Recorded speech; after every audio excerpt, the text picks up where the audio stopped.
So hi, welcome to the Noise Podcast. I'm Shane, I'm Glory. and we're here with, And I'm Jacob with Ace of Hearts and Alpha Red. and we're gonna ask him some questions today about his new album, Frozen in Time. So congrats on that, by the way. How do you feel about the response to it so far? The response has been good. I don't want to say shockingly good. I don't think I had like doubts. It's just like it's weird that it's out there, you know? It's weird that people have opinions. Yeah, Yeah. for sure. Hopefully, like all positive opinions. Yeah, it's just shocked that people have opinions at all. It's just this has been my project for the past year, and it's just weird that it's out there now. Yeah, Yeah. That's awesome. That's everybody All right. else's project because that's how the shit Yeah. works. Exactly. So, is there any meaning behind the album title "Frozen in Time" and the cover art? The cover art is just it just looks pretty. Fair enough. I'll be honest. Yeah, I just wanted something. We worked with an artist named Caitlin Sweet. She is incredibly talented, and I just kind of pitched some ideas. I mainly was just like I wanted like a kingdom of ice, and she took her own wild interpretation with it. It's very different than what I anticipated because she gave me like 5 different drafts, and I was like, each goes in such a different direction. But I was just so fascinated with all of it. But yeah, I mean, the album is a heartbreak. It's about breakup, and it's about clinging on to like those moments that you had, the good moments. And it's just like, what could we do to be frozen in time in that moment to make everything work? And that's kind of what the whole album stems from. All right, very cool. So can you tell us a little about your writing process for this album? Yeah. The process for this, I work one of 2 ways. I either write the entire song in a night or over the course of 3 months, because that's how it's done. Fair enough. I would say a majority of this album was just, it started as one riff or one idea. Some of them were sparked by certain events, but a lot of it was just like, how am I feeling today? Or I'd be driving on the highway, a little melody comes in my head, I'm in the shower, a melody comes to my head, and then I'm like, I want to work on that later. So this whole album was more or less just written by myself alone. So it's the whole process is pretty underwhelming, honestly. I just started with a little melody and fleshed it out in probably a night for most of them. Fair enough. All right. Okay, that's fair. So, I want you to tell us your favorite lyric off this record and the meaning behind it. Ooh, that's okay. Let me think of the sea of lyrics on there. Whew.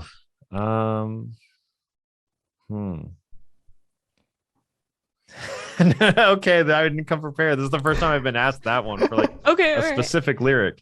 I think I don't know if this is necessarily my favorite lyric, but this is the one that always hits me the hardest when I sing it, when I play it, when I listen to it. It's from A Life Frozen Time, the final track on the album. It's a 3 acts, very inspired by like Jesus of Suburbia, Bohemian, stuff like that. And this is from the first act, and it references a line of San Francisco piers and snow globe souvenirs. Why can't we call it home? But then in the second reprise of that, it says, telling all my friends, God damn, guys, this is it. Oh, how naive I was back then. And it's just like, that's the line that stung when I wrote it, and even to this day in a much better place stings when I hear it. So I think that's probably one of the lines I think has like the most raw emotion in it. All right. Sure. Ouch. Damn. Thank you. So what song on the album took longest to write, and which one is your personal favorite? I think my personal favorite is absolutely A Life Frozen in Time. It's compositionally, I'm just really proud of it. And I think it's a big song. It's 7.5 minutes. It's multiple acts. It's moving. There's all these key changes, and it's just so alive. And I'm so proud of being able to have made something like that. I feel like, like the first song we released was called "Fool for You" as a single in the April of 2020, and it was so simple. It was 4 chords, staccato, and it was simple.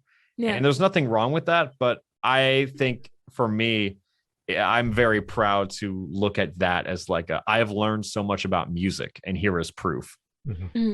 And I think The hardest one to write was probably Find Me in Your Dreams, Hmm. because that one is so like city pop, 80s Japanese pop inspired.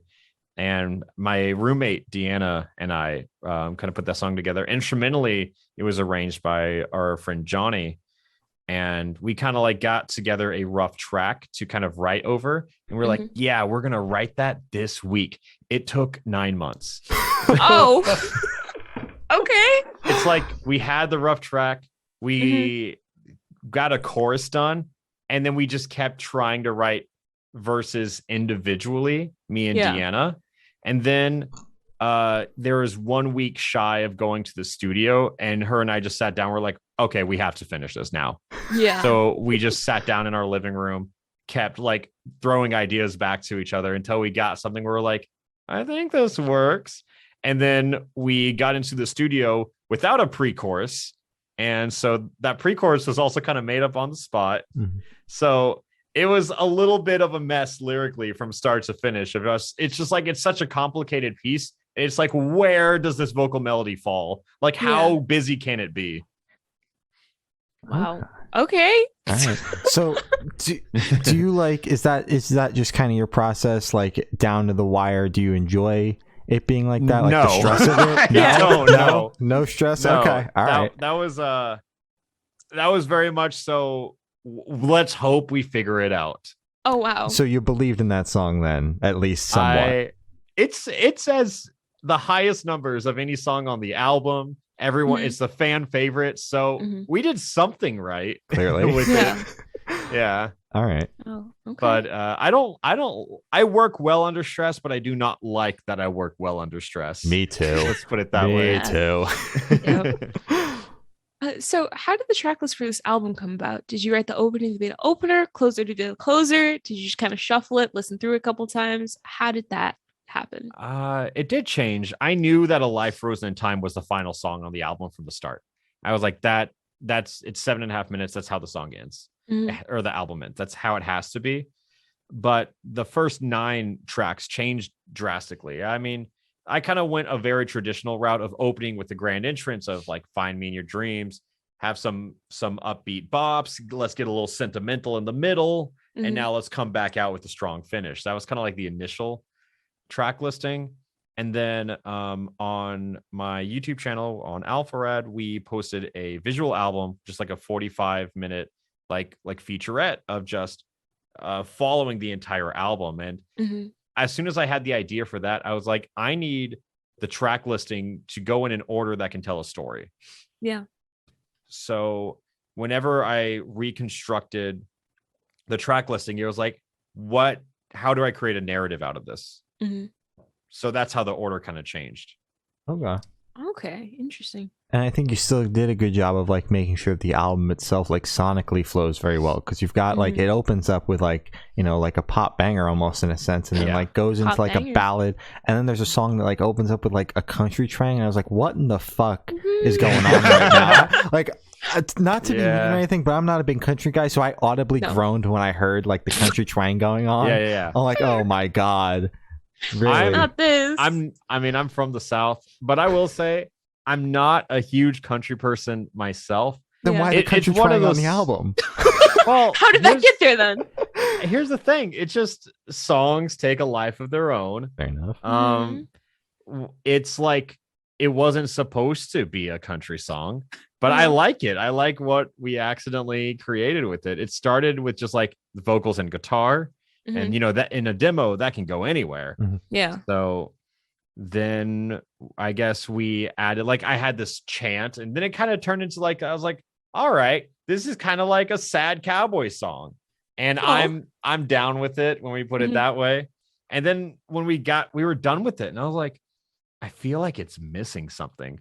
So then we got a fiddle on it. And then I was like, well, we leaned into the genre super hard. But it's just like just one thing after another is how that one kept going. But it works within the context of the album, so that's what matters. Yeah. It's a little scattered. I think we've been working on album 2 behind closed doors, and it's much more condensed, I think, much more musically coherent. Okay. That's fair. Can you say like what genre you're leaning into, or is it too early to kind of hint at anything? I think it's too early to say, but I still will. Okay. Okay. Right now it's a lot more closer to that kind of sound in Silver Lining, I think, where it's a lot of this like kind of 90s garage band kind of sound. I think it's like still very much more inspired by like Strokes than say like Death Cab, as I think this album is a little more comparable to. Okay.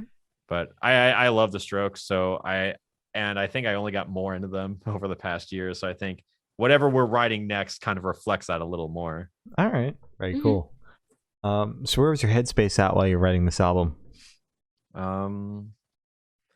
I think this album, Frozen in Time, it was just trying to deal with a lot of things. I mean, obviously the song it kind of wears its own heart on its sleeve of like it's about heartbreak, and I think I was just trying to get over that. And for most of it, I think this was written when I was in a good place but I was still like, I want to tap into what that felt like, because I think it was like important. It's like such a pool of emotion that I wanted to tap into somehow. And I think it's funny to tell people I wrote this in a good place, but it is kind of, that's why I think this album has such good resolve to it. It's just like it's life goes on, but those emotions still exist. No matter how far away you are from it, they still existed at one point, you know? Mm-hmm.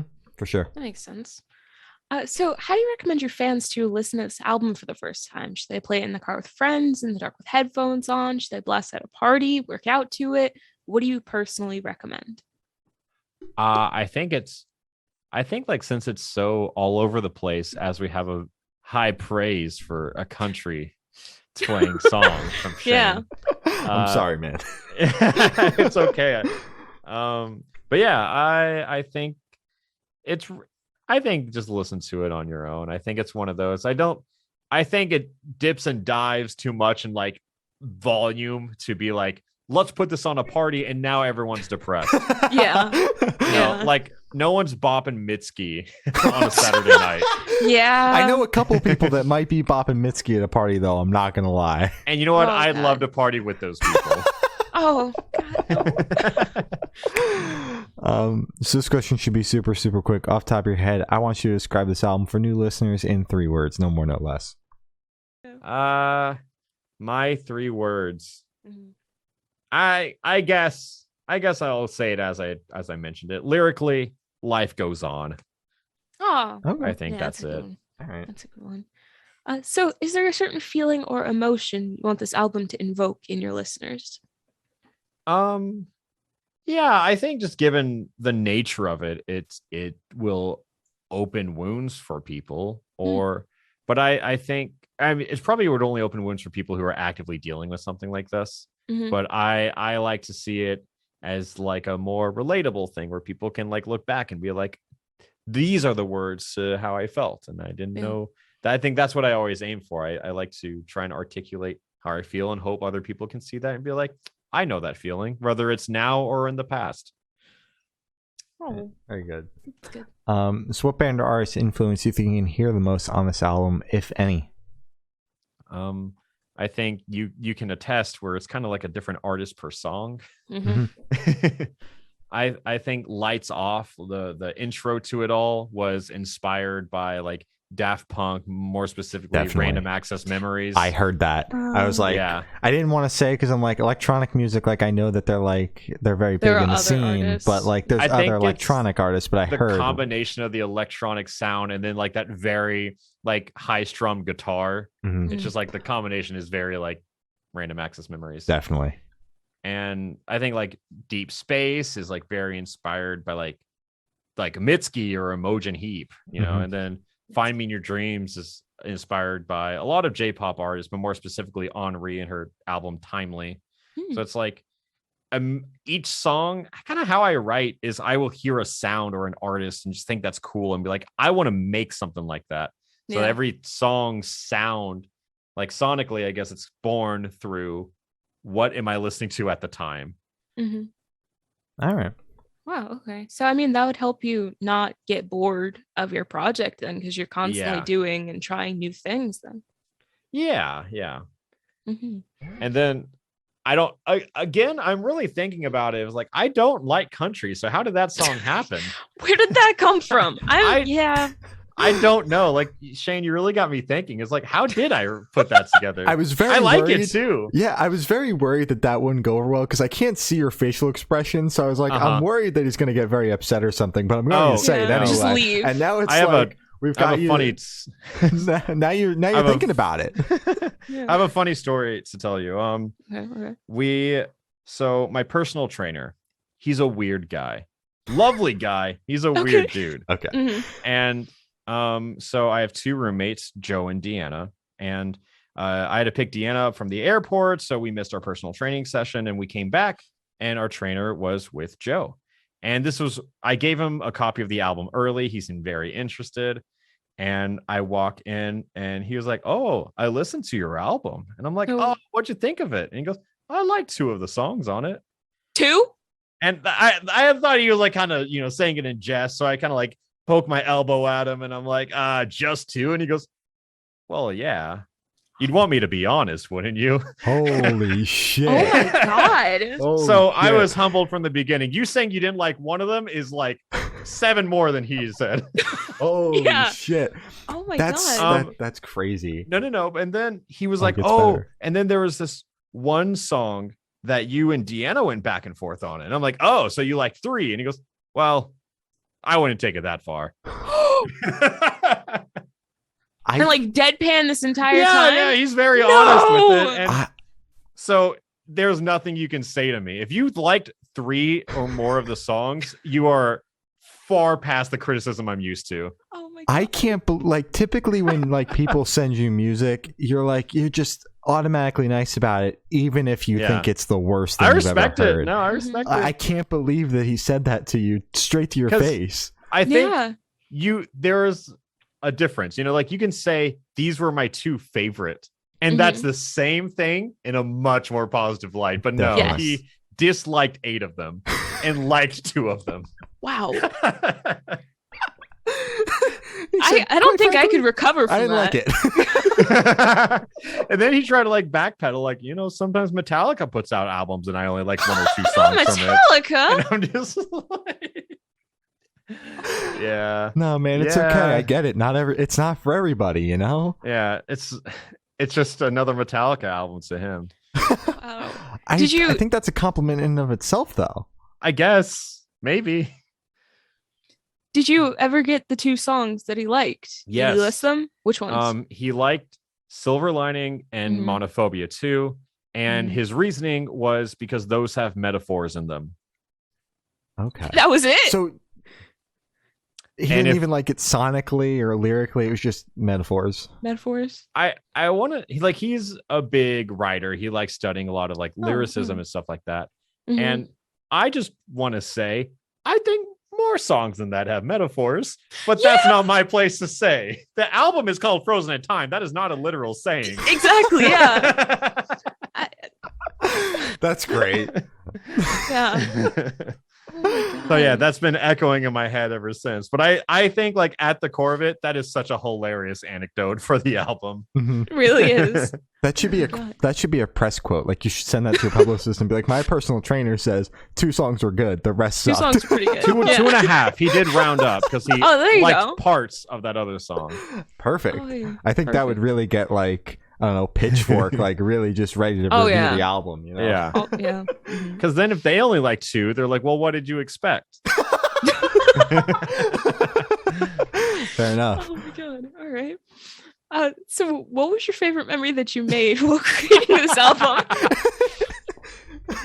Making 2 of the songs on it. There you go. No, I think actually my favorite part of it, I think maybe just the most memorable part during A Life Frozen in Time. It's a 7-minute track.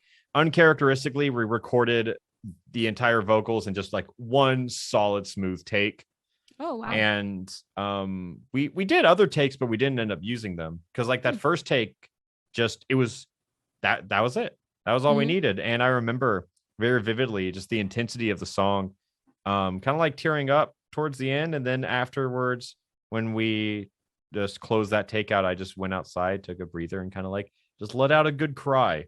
And I think it's just really cool to me to think that, like, I don't know, music's powerful, music's cool, and and my own music can make me feel that way. And I get messages from other people say how it affected them. And I just think art's cool. And I think that's my memory of like when my own art impacted me after writing it. And I thought that was cool.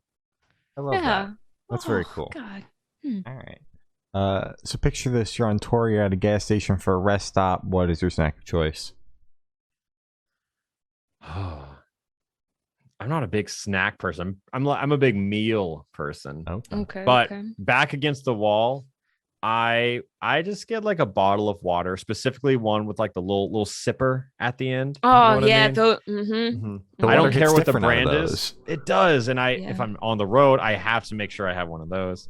And then probably just like if I'm hungry, I want a meal. So I would always take the gamble on a gas station hot dog. Oh, you're playing with fire there. Yeah, I'm playing with fire. If I'm staying safe and I do want a snack, it's white cheddar Cheez-Its. Okay, that is my preference. Good. But if I need energy, I will take the gamble on a gas station hot dog any day of the week. Dude, those have been like spinning on the little heater thing for like a million years. Look, I'm a gambler at heart, and I will gladly take the opportunity. That's the most energy I think you could get from anything there. That's not like just caffeine. I'm sick. Look, I don't know if I want to continue this interview now. Like, dude. You asked a question and I gave you an honest answer. This is a moment of vulnerability for me. Oh, God. I appreciate you sharing this with us, but hold something back. God, I liked 2 of the answers you gave. Oh my God. So on the topic of food, if the project was a dish, what dish would the project be? That's a very abstract question. Gas station hot dog. Gas station hot dog. It's a gamble. It's a dish. I don't know. I think I think it's spaghetti. Hear me out. Hear me out. I think we tackle such a broad range of genres, and no matter what the restaurant is, somehow spaghetti's always there. And I think there's just a little bit for everyone on this one. No one dislikes spaghetti. And I think I could have just said like fries. That's more applicable. I'm going to go with fries. Fries, yeah. Or chicken nuggets. They always make their way onto the menu. You're somehow. Right. This album is the chicken nuggets of music. Perfect. All right. I love that. So where do you see your project in the next 5 years? 5 years is hard. Yeah. I can barely see next week. Because I juggle a lot of things. We haven't really talked about it much, but just the whole publicity for this kind of stemmed from the Alpha Red YouTube channel I have, which has like 2.6 million subs. And it was kind of like, that was the foundation. I spent my years grinding that, and now I get to do something I'm passionate in, or a little more, I should say. And that. So it's like I'm still juggling a lot right now, and it's kind of hard to say with so many other projects popping up. I just like to not be busy, and I have plans to do music for a while. And I think in 5 years, ideally, I will probably still be doing the same thing of juggling Alpha Red, Ace of Hearts, and then maybe another project that's going to come up between now and then. Yeah, wow. I know. I've learned how to alleviate a lot of the admin busy work to other people, and I just like doing the creative. Yeah, so that's fun. Okay, but you and your personal trainer are going to start a music project where you only like 2 out of every 10 songs you release. We just released, and then the greatest hits is just 10 tracks and 5 albums. That'd be perfect. That'd be perfect. So for these last couple of questions, we're actually going to shift away from music, if that's okay with you. Yeah, of course. 6. We're actually going to go straight to death row. Boom. So if you're on death row, what would your last meal be with the drink?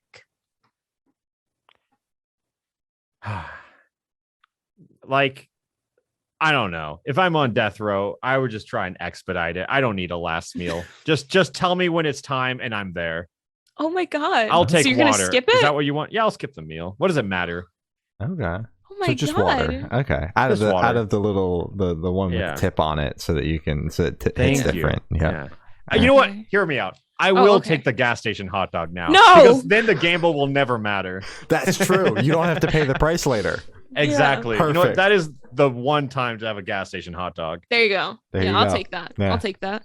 So if you could live in one fiction world for a week, where would you live? The world of Pokemon. I figured it's pretty on brand. It's on brand, but it's also just like